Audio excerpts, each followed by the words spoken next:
Hello, welcome back to Unrest Digest. Small little video here. No jokes today.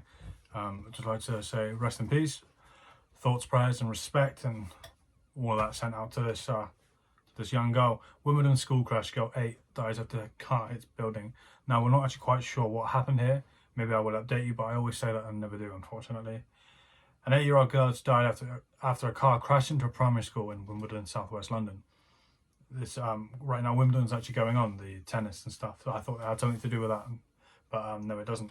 Paramedics treated 16 people for injuries after the Land Rover crashed into the study preparatory school in Camp Road at about 10 o'clock. I actually thought that it might have something to do with the eco-protester that tried to do some kind of eco-terrorism to do with Wimbledon being on or something. That's what I was concerned about at first, but I'm wrong, I believe. The driver, a woman in her 40s, has been arrested on suspicion of causing death by dangerous driving. Worried parents have had huddled at the police cordon, waiting for information while emergency services worked. The school is for girls aged 4 to 11, located in Wimbledon Common, with the local MP saying pupils had been gathered for an end-of-year celebration party in the garden. A major incident was declared, but the Met said it was not being treated as terror-related. Now, it's a bit of an odd thing to come out and say that, to be honest. So I kind of would like to follow up on this story and see what else comes out, if I'm concerned that something else may come up. I might actually go and do some research on that whole Bournemouth incident, see if anything happened. News conference, CH Sup Chair. Oh my, I'm sorry, it's loads of abbreviated things. Deputy Chairman Supervisor Claire Callendor. Sup. Sorry, local police commander for southwest London became emotional, her voice breaking at times. This is a very difficult time for everyone here at the school and across the wider community, she said. We would ask people not to speculate while we work to understand the full circumstances of what has happened during this tragic incident. That's a bit of an odd thing as well. I think speculation sometimes does actually help drive the police, and people speculating can come to conclusions that people in charge of the situation may not reach those conclusions themselves. So, plus people are going to do that no matter what you say. John Tucker, chair of the Board of Governors, said the school community is profoundly affected by this tragedy.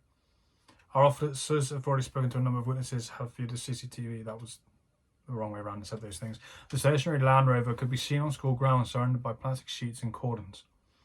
London Ambulance Service took 10 people to hospital with St George's Hospital in Tooting, receiving a number of patients who were being cared for by specialist clinical teams. About 20 ambulances were parked on Camp Road, along with 2 fire and rescue vehicles. Firefighters were seen carrying various cutting equipment away from the scene. So I'm not quite sure if she hit other children as well. I believe there are some other people who are injured. Maybe they're hang on. A number of onlookers were earlier stood at the edge of the corner at the top of the road, including worried parents who were turning up all morning, probably to check that their kids are all right, to be honest. Once at the scene, they were asked to register their names and details with a police officer. Many of them were huddled in groups looking very concerned. MP for Wimbledon Stephen Hammond told the BBC part of the school part of the school where the crash had happened was where pupils aged between 4 and 8 would have been. It's extremely distressing and extremely concerning, he said, speaking earlier before police had announced the girl's death. It doesn't quite add up. Was she driving dangerously? Was she drunk? Did she crash into a girl and she was on the way to pick up her own child? Was it her own child? Did she target the child? Did she target other children? Was she intending to cause more damage and more suffering and more death? The size of the response tells you how serious the incident is, and there are a number of casualties. I understand that a number of those are being treated as critical, he said. So there's not just one girl who's in hospital. They're trying to cover something up, it feels like here. Unless this is just the way that decorum normally is in these kind of situations, I'm not sure. I'm not like an expert on reading these kind of stories. End of year party described the location as really quite remote, adding it was situated roughly a mile from Wimbledon Village and on the way to several nearby golf clubs. He added pupils were gathered for the last day of term, saying I think it was the usual end of year celebration party just in the garden. Yeah, it's quite coincidental, isn't it? He also tweeted, my thoughts and prayers go to everyone at the study. I'm going to leave it there because the rest of it just doesn't really say too much. School website has been replaced. They're upset. The school, which costs, it was a private school, I believe.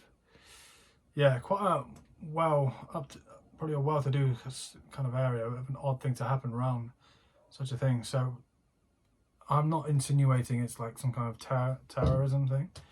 I'm not insinuating anything either way. I just feel like what's happened isn't quite what they're saying. So if I do include something in the title that is slightly misleading, I don't intend to. I think there could be something going on here. I don't want to pry. At the same time, I kind of do. I don't want to make anyone feel uncomfortable or, you know, be that kind of horrible journalist. But at the same time, it seems a bit odd, doesn't it? So if I put something in the title that's slightly misleading, I might put something like, what happened here? And it's like, oh, it says, well, it hasn't, because they haven't actually said what the motive was and stuff. Maybe they just don't know yet. So, as the police officer said, maybe I shouldn't try and figure out what happened there. Maybe I should just wait for them to figure it out and let us know, because, you know, the police never lie to us about anything, and the government never do, and the authorities and the media, they always tell us the truth. So anyway, I'm gonna leave it there. No, I'm not gonna scream about liking my channel, but yeah, but please watch the rest of my videos, and we'll try and update you on the situation and other important information and news that comes our way. So yeah, cheers, thank you, and rest in peace. I feel so sorry for this poor girl. Thanks.